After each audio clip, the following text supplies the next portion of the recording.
Hoje nós vamos olhar o capítulo 6 aos Gálatas.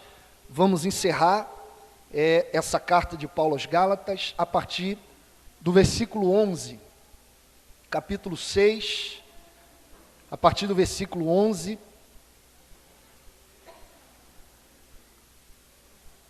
Capítulo 6, a partir do versículo 11. Eu não sei se é impressão, mas tiraram a plataforma, parece que a mesa ficou maior. Diz o texto: Vede com letras grandes, vos escrevi de meu próprio punho.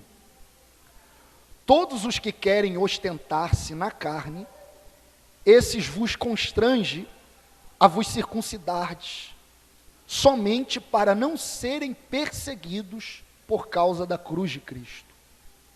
Pois nem mesmo aqueles que se deixam circuncidar guardam a lei. Antes, querem que vos circuncideis para se gloriarem na vossa carne. Mas longe esteja de mim gloriar-me, senão na cruz de nosso Senhor Jesus Cristo, pelo qual o mundo está crucificado para mim, e eu para o mundo. Pois nem a circuncisão é coisa alguma, nem a incircuncisão, mas o ser nova criatura. E a todos quantos andarem de conformidade com esta regra, paz e misericórdia sejam sobre eles e sobre o Israel de Deus.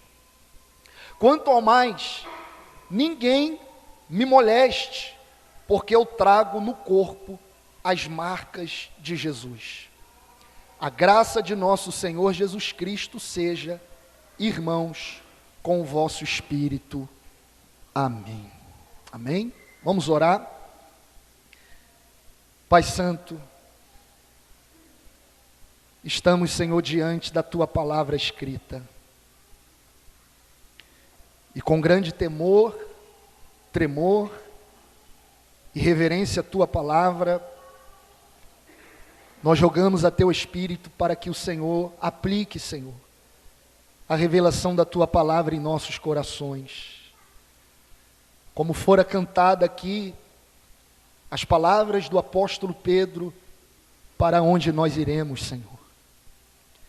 A quem nós vamos recorrer? A quem vamos procurar, se só o Senhor tem as palavras de vida eterna? Portanto, que as palavras de vida eterna seja ecoada, proclamada, manifestada, anunciada entre nós mais uma vez nesta manhã. Fale a nós, Senhor.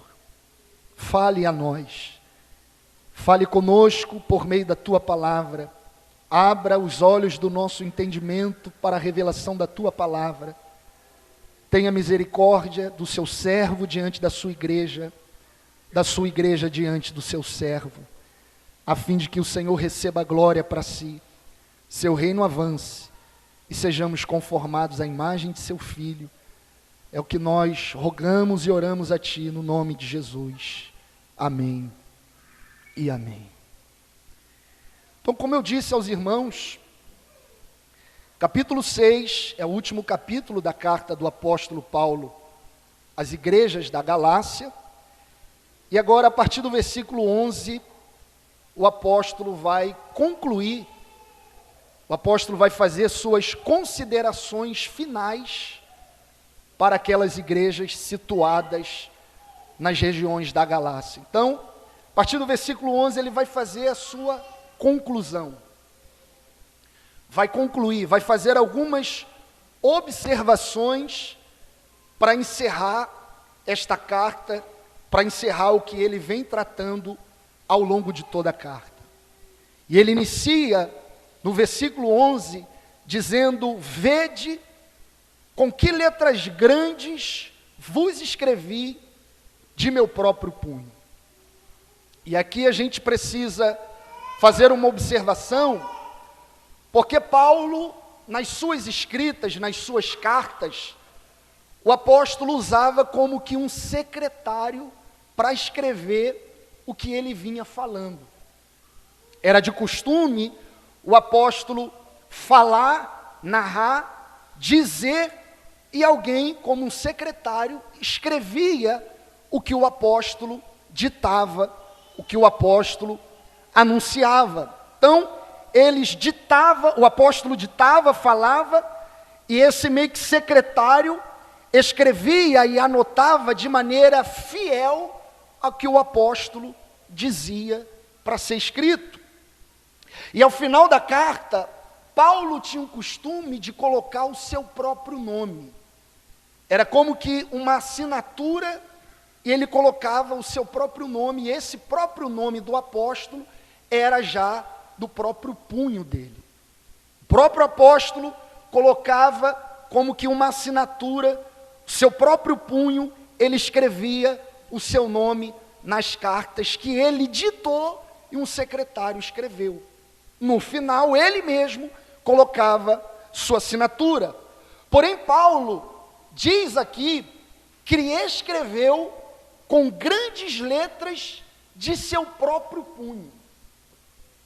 Aqui o apóstolo está dizendo que ele mesmo escreveu essas letras garrafais grandes com o seu próprio punho. E isso pode significar duas coisas.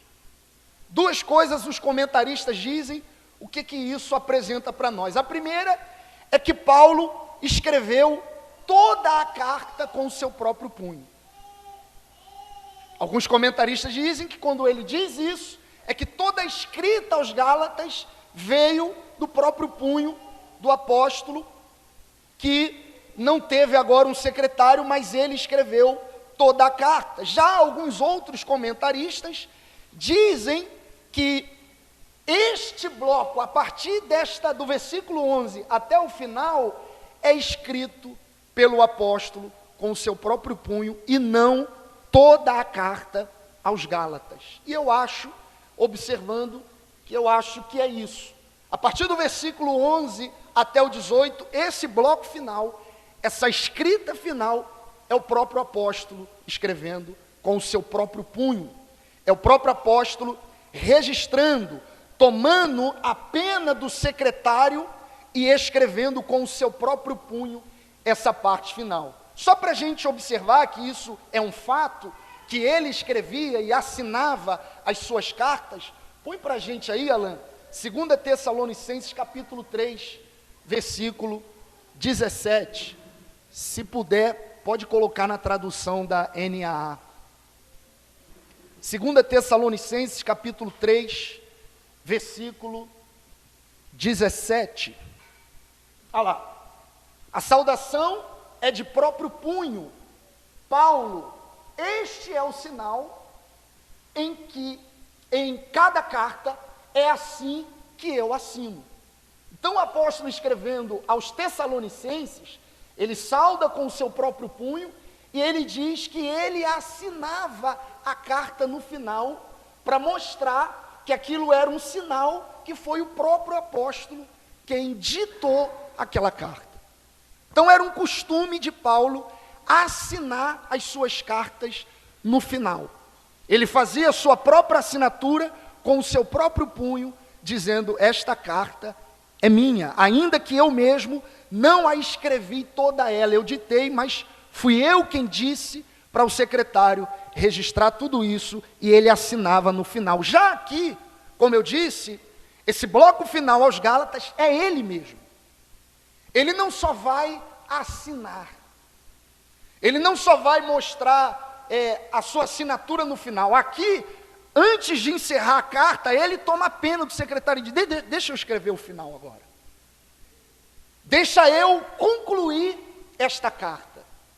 Deixa eu registrar as igrejas da Galácia, a conclusão desta carta, observar algumas coisas. E quando Paulo diz essa expressão: vede com que letras grandes vos escrevi de próprio punho, qual é a pergunta que soa quando Paulo diz isso? Por que Paulo está escrevendo com letras grandes, garrafais, dizendo que escreveu com o seu próprio punho aquelas igrejas? O objetivo de Paulo aqui Paulo quer que os irmãos dêem ênfase e prestem muito atenção na conclusão desta carta.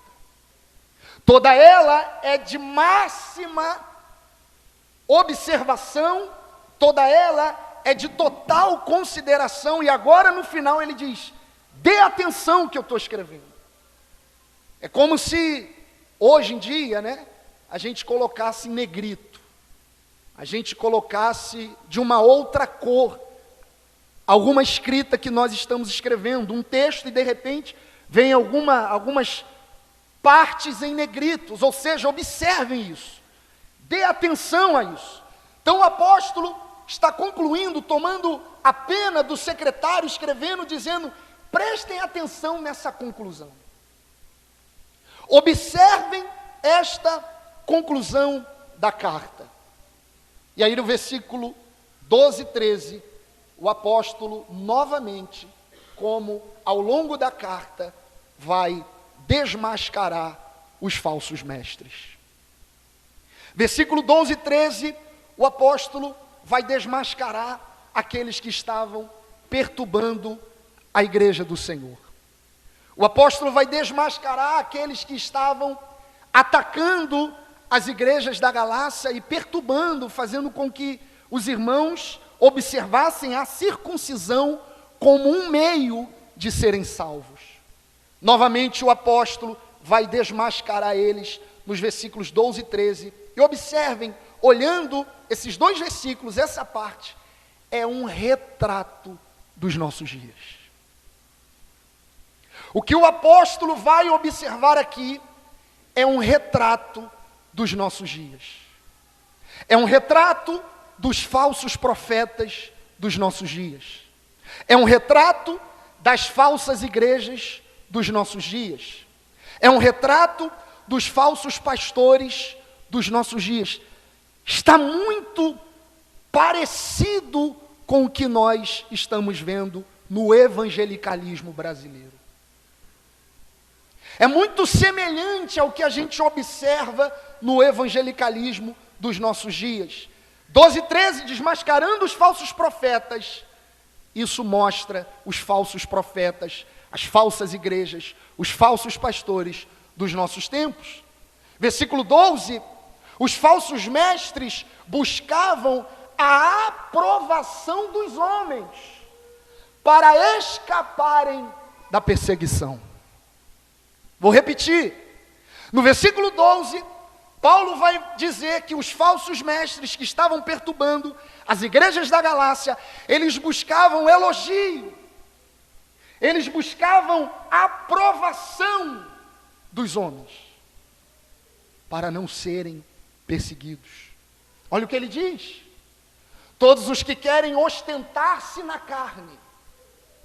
Que seria ostentar-se na carne? Todos que querem acharem motivos para se orgulharem. Eles acham motivos para serem aplaudidos, se ostentarem. Eles acham motivos para se ostentar, grandiosos. Esses vos constrangem a vos circuncidardes, somente para não serem perseguidos por causa da cruz de Cristo. Esses homens não se importavam com a edificação dos crentes da Galácia. Eram guiados por desejos ambiciosos de conquistar aplausos populares. O que eles querem é se ostentar na carne. O que eles querem é olhar para eles e dizer: conseguimos circuncidar os gentios. Olhem isso. Eles querem se ostentar na carne, constrangendo os gentios circuncidarem e não levarem os gentios a Cristo. Eles não estão preocupados que a igreja seja edificada em Cristo. Eles estão preocupados em circuncidar eles. E quando eles conseguem circuncidar os gentios, eles se orgulham. Eles se gabam. Eles ficam orgulhosos. Eles ostentam que conseguiu circuncidar um gentio. E isso faz com que a ambição deles seja buscar aplausos. Eles não pregam a cruz de Cristo, eles não anunciam o Galileu que pisou entre nós. Eles não falam do Cristo crucificado. Embora eles diziam até crer em Jesus, mas eles não pregam sobre Jesus. Eles não anunciam sobre Jesus, porque naquele tempo, no século I, isso geraria perseguição contra eles. Pregar sobre o Cristo para os judeus era uma loucura. Como assim ele é o Messias? Como assim aquele homem nu na cruz do meio, sendo maldito, morrendo morte de cruz, é o Messias, é o Salvador? Não. Como assim ele não é como o rei Davi, um guerreiro, que se assenta no trono de Jerusalém? Como assim esse é o Salvador? Isso geraria perseguição dos judeus, dos de dentro. Mas também geraria perseguição dos de fora, os gentios. Como assim esse Cristo é o Messias? Ele não se parece com os nossos deuses grego-romanos. Ele já não se parece com os nossos deuses poderosos. Como assim ele é derrotado na cruz? Esse é o Deus, o Messias de vocês, o Salvador de vocês? Perseguição dos de fora. E para não sofrerem perseguição, eles querem ser aplaudidos pelos judeus. Eles querem se orgulhar, conseguimos circuncidar gentios. Eles querem receber aplausos, conseguimos circuncidar gentios, para não serem perseguidos ao pregar Cristo, o Cristo crucificado. E como eu disse, é o retrato dos nossos dias. Não tem cruz em muitos púlpitos por aí.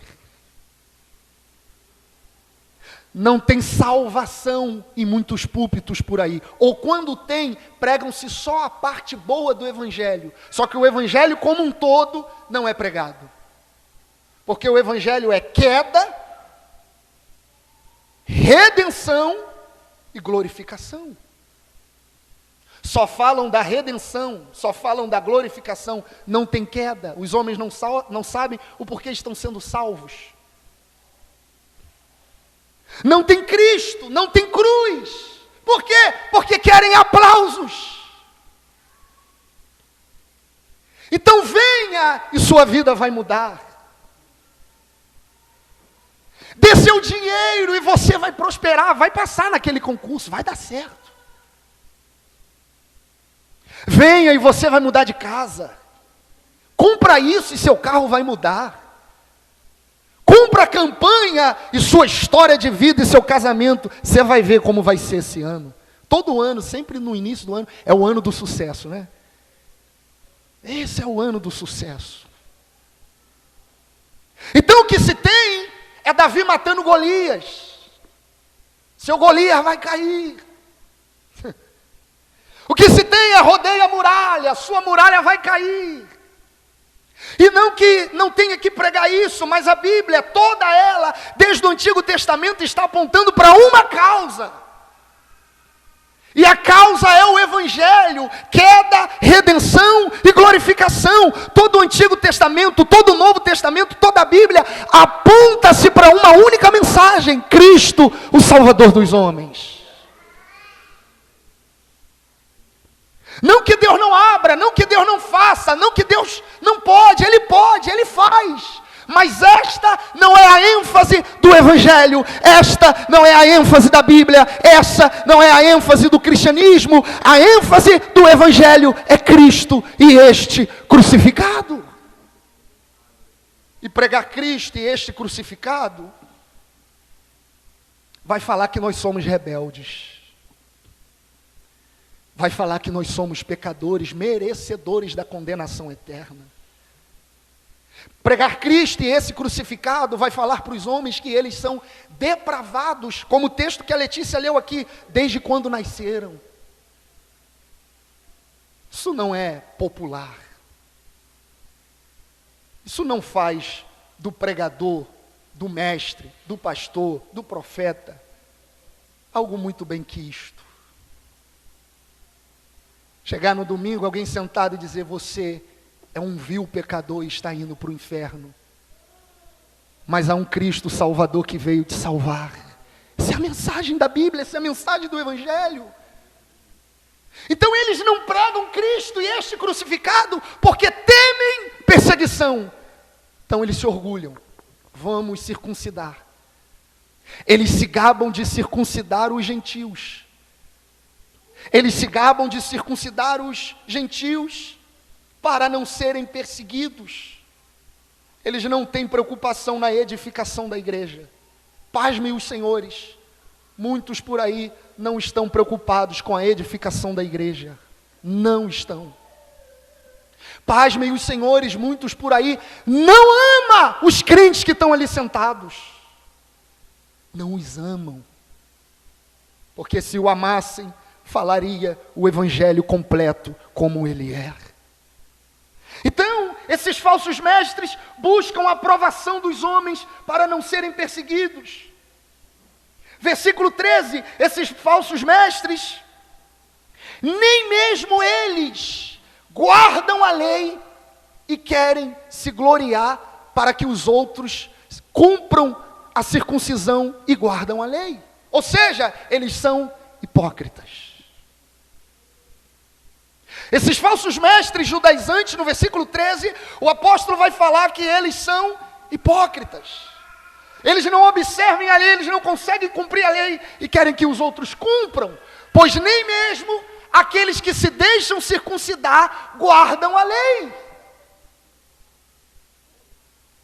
Paulo está tomando a pena do secretário e agora está escrevendo com seu próprio punho: gente, igreja da Galácia, não dê ouvido a eles, porque eles são hipócritas, nem eles conseguem cumprir a lei e querem que vocês circuncidem. Ninguém consegue cumprir a lei. A lei de Deus é perfeita, nós não somos. A lei de Deus é totalmente íntegra, reta, perfeita. Nós somos transgressores da lei, pecadores da lei. Por isso, a salvação não vem no esforço do cumprimento da lei. A salvação vem mediante aquele que cumpriu a lei no nosso lugar. Os falsos mestres judaizantes eram hipócritas. Exigiam dos outros aquilo que eles não praticavam. Falavam uma coisa e faziam outra. Vê se não é um retrato, irmãos. Tem que fazer, tem que cumprir. Tem que observar, tem que ir, tem que estar, tem que.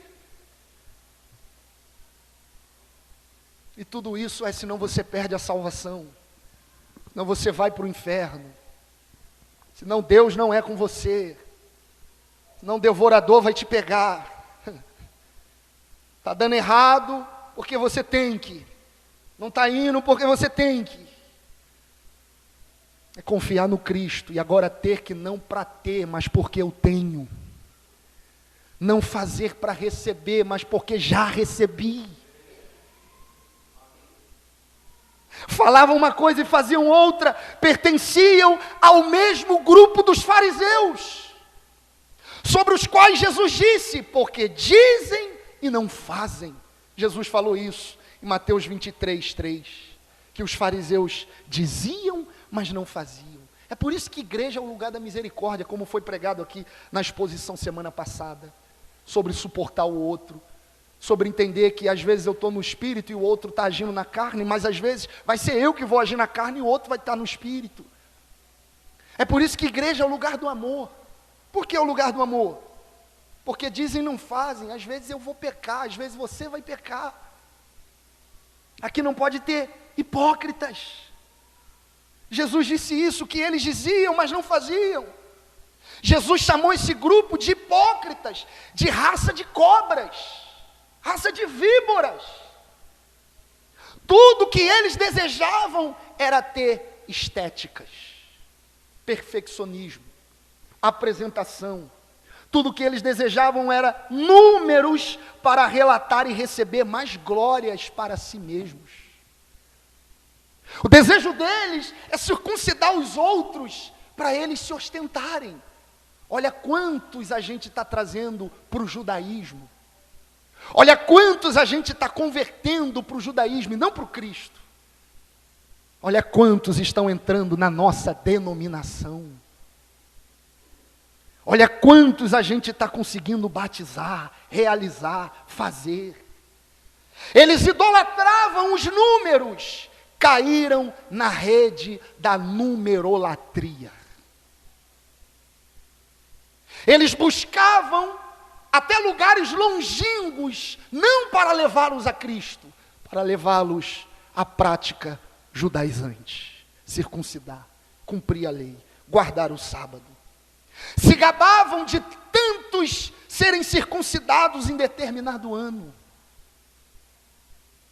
Vê se não é parecido, irmãos. Vê se não é um retrato dos nossos dias. O que importa não é se uma pessoa foi circuncidada, batizada, mas se ela nasceu de novo.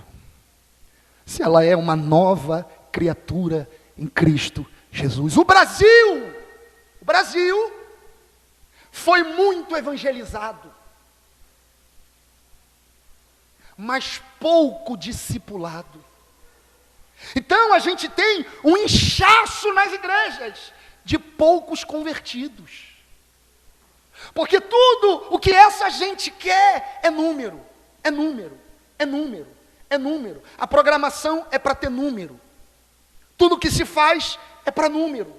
E não que isso seja um pecado em si. Deus quer salvar os homens. Se Deus quiser, Deus pode lotar essa igreja. E para nós, a quantidade que temos aqui já é um milagre. Começamos lá com o pastor Wesley, no terraço, algo que não tinha ninguém. Mas o fim do cristianismo, o fim de uma igreja, o fim de uma igreja local, não é visar números, é visar conversão. É o que Paulo disse, eu planto, Apolo rega e Deus dá o crescimento. Deus é quem traz, Deus é quem salva. O que essa gente quer é números. O que importa para eles é números. E nessa ambição de números, eles se vendem. Não são fiéis ao Evangelho. Se corrompem a tudo e a qualquer custo por números. Charles Spurgeon, um pregador do século XIX, disse: chegará dias que não teremos mais pastores no púlpito. Teremos palhaços entretendo bodes. Teremos entretenimento visando números. Números.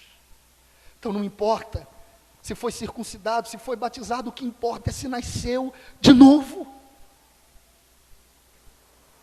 Se é uma nova criatura. O que importa não é o externo, mas o interno. O que importa não é quantos anos batizamos no ano, quantas pessoas foram batizadas no ano, mas quantas pessoas de fato nasceram de novo esse ano. Eles se preocupavam e se gabavam de como eles estavam circuncidando os gentios. Se gloriavam na sua carne, se gloriavam em si mesmo, dizendo: estamos trazendo para o judaísmo, para a nossa cultura judaica. E aí o apóstolo está fazendo essa observação final, e agora no versículo 14, a parte A, Paulo vai dizer que diferente dos falsos mestres, ele não se gloria nele mesmo. Ele não se gloria, ele não se gaba nele mesmo. Olha o que o apóstolo diz: mas longe esteja de mim gloriar-me. Eu me glorio na cruz de nosso Senhor Jesus Cristo. Paulo está dizendo, esses falsos mestres se orgulham em si mesmo, se gabam em si mesmo, mas eu tenho um lugar onde eu tenho motivo de alegria. Eu tenho um lugar onde eu deposito a minha satisfação. Eu tenho um lugar onde eu exulto, não é o meu próprio coração, não é o que eu posso fazer, é o lugar da cruz. Paulo diz: eu me glorio não em mim mesmo, mas eu me glorio na cruz de Cristo. É na cruz que Paulo se gloria, e é na cruz que nós devemos nos gloriar. Não no que podemos fazer, mas no que Ele fez. Não nas nossas habilidades, mas na dele. Não no que nós podemos cumprir, mas no que Ele cumpriu. Paulo diz: a minha fonte de exultação não é eu mesmo. A minha fonte de exultação é o Cristo e este crucificado. Enquanto os falsos mestres se gloriavam em si mesmos, Paulo se gloriava na cruz. E aqui é um chamado para nós. Ou a glória é nossa, ou a glória é de Cristo. Aqui é um chamado para nós. Nós não podemos gloriar-nos em nós mesmos. Nós não podemos gloriar-nos em nós mesmos e na cruz ao mesmo tempo. Não tem como. Ou a glória pertence a Ele, ou a glória pertence a nós. E na verdade a glória só pertence a Ele. Foi Ele que te deu capacidade. Foi Ele que te deu uma família. Foi Ele que te deu o emprego que você tem. Foi Ele que deu o carro que você tem, ou não. A casa que você tem, ou não. Foi Ele que te deu filhos. Foi Ele que te deu habilidades, aptidões. Foi Ele que te deu dons. Agora eu vou aprofundar. Foi Ele que te tirou das garras do inferno. Foi Ele que te livrou da condenação eterna. Foi Ele que lavou o seu coração quando você estava perdido. Quando você era só um religioso, não conhecia o evangelho, só ia para a igreja por ir. Mas até que Ele abriu os olhos do seu entendimento, trocou seu coração, foi Ele. Por isso se gloria nele, dê glória a Ele, exulte Ele. Porque gloriar-se na cruz, porque a cruz de Cristo foi o lugar onde o amor de Deus pelos pecadores brilhou com maior esplendor. Porque gloriar-se na cruz, porque a cruz de Cristo foi o palco onde se manifestou a mais radiante justiça de Deus. Porque se gloriar na cruz, porque a cruz de Cristo foi onde os nossos pecados foram perdoados. Porque gloriar-se na cruz, porque a cruz de Cristo foi por ela que o caminho de volta para Deus teve acesso. Pela cruz de Cristo fomos reconciliados. A cruz. Paulo está dizendo: não a mim, mas a Ele a glória. Porque gloriar-se na cruz, porque a cruz é a nossa fonte de vida eterna. Porque gloriar-se na cruz, irmãos, porque em Adão caímos, mas em Cristo Jesus fomos levantados. Porque gloriar-se na cruz, porque em Adão estávamos condenados, mas em Cristo fomos justificados. Em Adão estávamos no império das trevas, mas em Cristo fomos transportados para o reino da luz. Em Adão caímos, em Cristo fomos levantados. É na cruz que nos gloriamos. O púlpito fala da cruz, o louvor fala da cruz, a mensagem para o casamento é a cruz, o aconselhamento é a cruz, o gabinete é a cruz, a vida cristã é a cruz. Olha para a cruz. A gente prega em outros textos, no Antigo e no Novo Testamento, a gente muda os textos para falar de uma única mensagem: a cruz, a cruz, a cruz de Cristo. Glorio nela, glorio nela.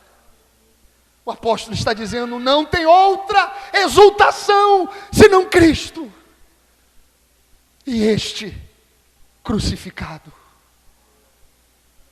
Olhe para a cruz. É de lá que vem a sua redenção, é de lá que vem a sua salvação. Olhe para a cruz, se alegre na cruz.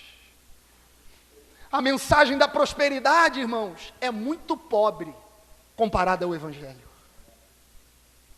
A mensagem dos falsos mestres é muito pobre comparada ao Evangelho, é nada. Ganhar casa, um carro zero, um automóvel zero, morar no Leblon, né, pastor?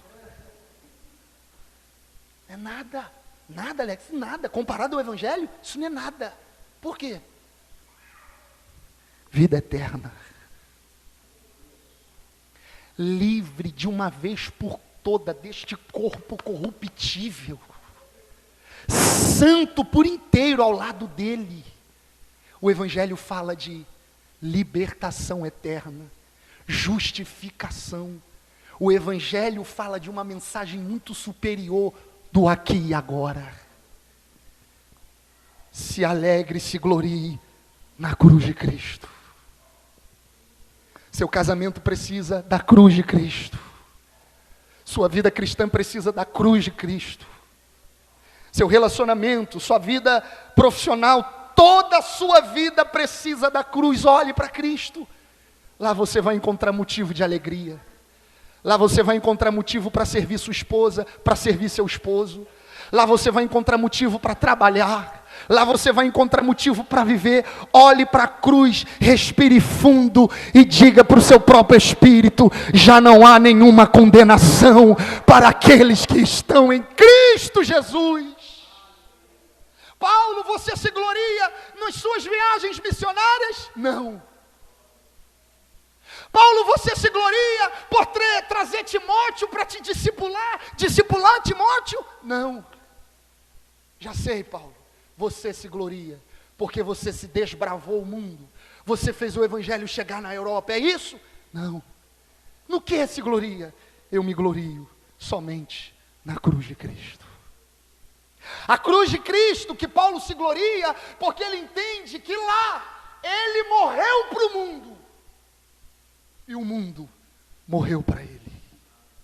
Porque se gloriar na cruz de Cristo, porque na cruz de Cristo o mundo está morto para nós e nós estamos mortos para o mundo. Fomos crucificados com Cristo, portanto, morremos para o mundo e o mundo morreu para nós. Perdemos o encanto pelo mundo, porque estamos crucificados para o mundo. O crente rejeita as atrações e os prazeres do mundo. Paulo diz: eu me glorio na cruz, porque a cruz é o único lugar que tira, que arranca o motivo de eu ter prazer. A cruz é o único lugar que tira de mim o desejo pelo mundo. Ela me faz desejar o mundo vindouro. Ela me faz desejar uma pérola de grande valor que é maior que o mundo, que é o próprio Cristo. Portanto, Paulo está dizendo: na cruz, Cristo me colocou nele, imputou os meus pecados nele, eu fui crucificado junto com ele lá. E olha que interessante, quando alguém morre, alguém está morrendo para essa vida, o mundo. Então Paulo está dizendo: quando eu morri com Cristo, eu morri junto com ele para o mundo. O mundo está morto para mim e eu estou morto para o mundo. O pecado não tem mais poder sobre nós. Poder não tem mais sobre nós. Ele tem influência, porque ainda habitamos nesse corpo corruptível e nesse mundo caído. Ele ainda nos influencia, mas poder não. Antes, a gente não podia dizer não para ele, porque éramos escravos dele. Mas agora, Paulo diz: não vivo mais eu, mas Cristo vive em mim. Você está aqui? Paulo diz: Cristo vive em mim. E o viver de Cristo agora em mim é onde nos possibilita dizer não para o pecado, dizer não para o mundo.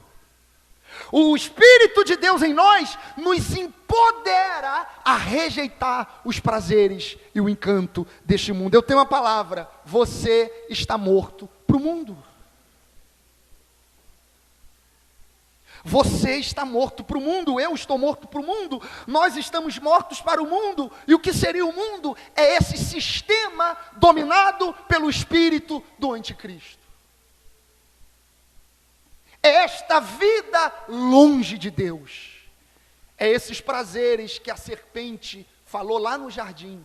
Você pode viver sem ele, coma do fruto. Você vai conhecer todas as coisas. Você pode viver sem ele, tenha autonomia da sua própria vida. nós estamos mortos para o mundo e para esse sistema, porque fomos crucificados com Cristo.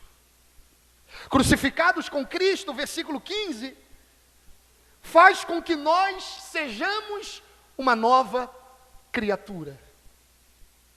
Pois nem a circuncisão é coisa alguma, nem a incircuncisão, mas o ser nova criatura. O que o apóstolo está dizendo às igrejas gentílicas é: o que vale não é o corte na carne de vocês. O que vale não é o que foi realizado no externo. Para hoje, o que vale não é descer as águas. O que vale não é cumprir os ritos religiosos. O que vale não é a circuncisão, nem a incircuncisão. Quem toma ceia, quem não toma ceia, o que vale é ser uma nova criatura. Porque, Paulo, você se gloria na cruz, porque o mundo está morto para mim, eu estou morto para o mundo, e na cruz foi feito em mim um novo ser. Na cruz foi feito em mim uma nova criatura. A circuncisão era algo externo, não produz mudança interior. Eles não são aceitos por Deus pela circuncisão, nem são rejeitados pela não circuncisão. O que importa para Deus é ser uma nova criatura. E essa transformação não é externa, é interior. E sendo interior, é o Espírito quem produz e gera em nós. Então a cruz de Cristo é o motivo da nossa exultação, porque ela nos fez ser nova criatura. A cruz te libertou. O sangue te fez um novo ser. E quando fala nova criatura aqui, é uma criatura superior à velha. Não é assim, é um Alex melhor. Não, é um novo Alex. É uma nova criatura. Foi feito um novo homem em você. Foi feita uma nova pessoa em você. Você agora ama aquilo que Deus ama. Você agora odeia aquilo que Deus odeia. Você é uma nova criatura. Não foi as águas batismais que você desceu que fez isso. Não foi a ceia que você toma que fez isso.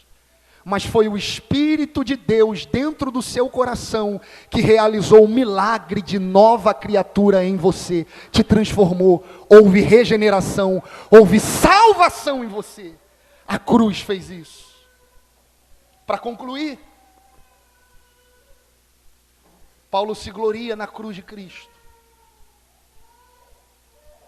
Porque o viver para Cristo, o viver para a cruz, traz no seu próprio corpo as cicatrizes. É o que ele fala no versículo 17. Quanto ao mais, desculpa, põe o 16, pulei aqui. A cruz de Cristo, além de fazer o mundo estar morto para a gente, além de nos fazer nova criatura, olha o que a cruz produz: paz e misericórdia. Você recebe isso, irmãos? Paz e misericórdia. A cruz traz paz e misericórdia. E a todos quantos andarem de conformidade com esta regra. Qual regra? Qual regra? A regra de eu exulto a cruz de Cristo. A todos quantos andarem de acordo com esta regra. Qual regra? Eu não preciso ser circuncidado, eu não preciso fazer. Cristo fez. Eu creio na cruz, eu creio no Cristo, eu creio no que Ele fez, eu tenho fé nele, eu deposito minha confiança nele, eu confio que alguém pagou o preço pelos meus pecados. Todos quantos andarem de conformidade com esta regra, crê no Cristo, crê na cruz, paz e misericórdia sejam sobre vocês e o Israel de Deus. Olha isso, irmãos. Quem recebe paz e misericórdia é quem crê na cruz de Cristo. E paz e misericórdia, elas são inseparáveis. Desfruta de paz quem recebeu misericórdia. Misericórdia é aquilo que Deus não nos dá o que merecemos. O que é graça? Graça é eu receber aquilo que eu não mereço. O que é misericórdia? Misericórdia é eu não receber o que mereço. Mereço condenação. Mereço a ira de Deus. Mereço estar separado de Deus. E aí ele usa de misericórdia. Ele não me dá o que eu mereço. Então quem crê na cruz recebe misericórdia. E a misericórdia produz paz. Você não está condenado, fique em paz. Você não está indo para o inferno, fique em paz. Eu sei que os boletos te atribulam, mas tenha paz.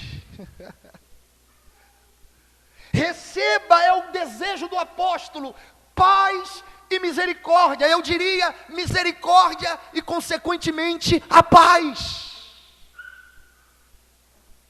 Quem confia na cruz, quem confia no Cristo, recebe misericórdia e paz. Esta é a diferença de quem está em Deus e de quem não está em Deus. Quem está em Deus vive dias difíceis, semelhante quem não está em Deus. Mas quem não está em Deus não confia na cruz, não confia no Cristo, portanto não recebe misericórdia e não recebe paz. Quem está em Cristo passa pelas mesmas tribulações, mas recebe misericórdia e paz para atravessar os vales da vida. Confia no Cristo e receberá paz e misericórdia. Receba paz e misericórdia, é o que o apóstolo fala. E para começar a concluir, versículo 17, ele fala das marcas que ele traz no corpo. Quanto ao mais, para concluir, para acabar, ninguém me moleste, ninguém me perturbe, ninguém me atrapalhe, porque eu trago no corpo as marcas de Jesus. O apóstolo não se gaba pela circuncisão. O apóstolo não se gloria pela circuncisão. Paulo se gloria na cruz de Cristo. E a cruz de Cristo é algo tão importante na vida dele, que ele tem os hematomas de viver pela cruz. Ele tem cicatrizes no corpo de viver pela cruz. Paulo foi apedrejado na cidade de Listra, recebeu dos judeus 195 açoites, foi 3 vezes fustigado pelas varas romanas, foi preso em Filipos, Jerusalém, Cesareia, Roma.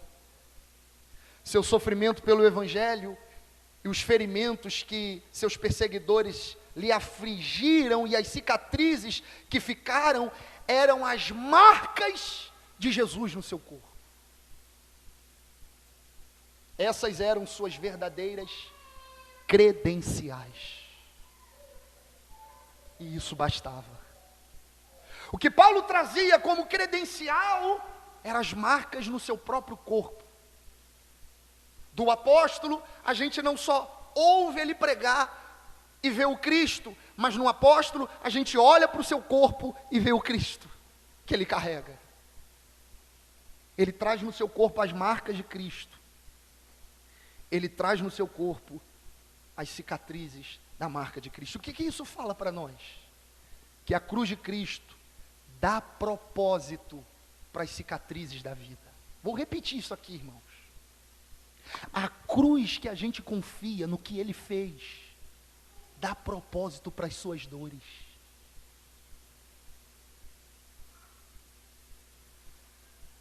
Dá propósito para as suas lágrimas. Dá propósito para as suas tribulações. A cruz de Cristo dá propósito para as cicatrizes da sua vida, da sua alma. É olhar para alguém que não merece ser condenado, sendo condenado, e aí eu olho para as minhas dores e digo: Senhor,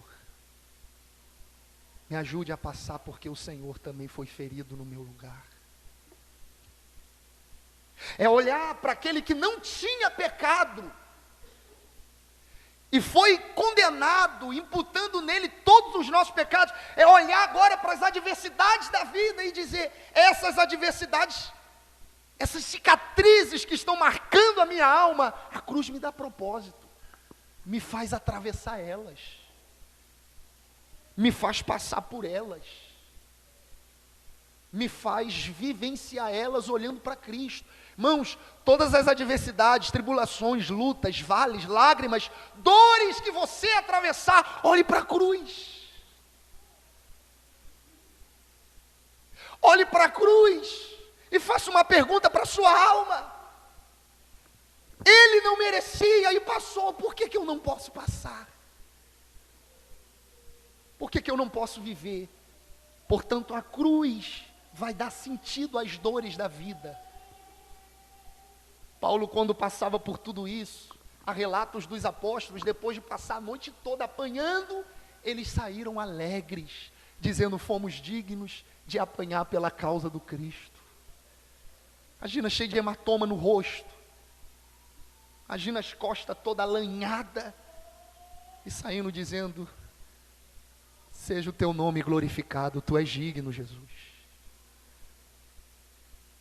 A porta se fechou, olhe para a cruz. As dores da alma, angústia, aflição, ansiedade, olhe para a cruz. Ela vai dar propósito para você passar por essas lutas e adversidades da vida.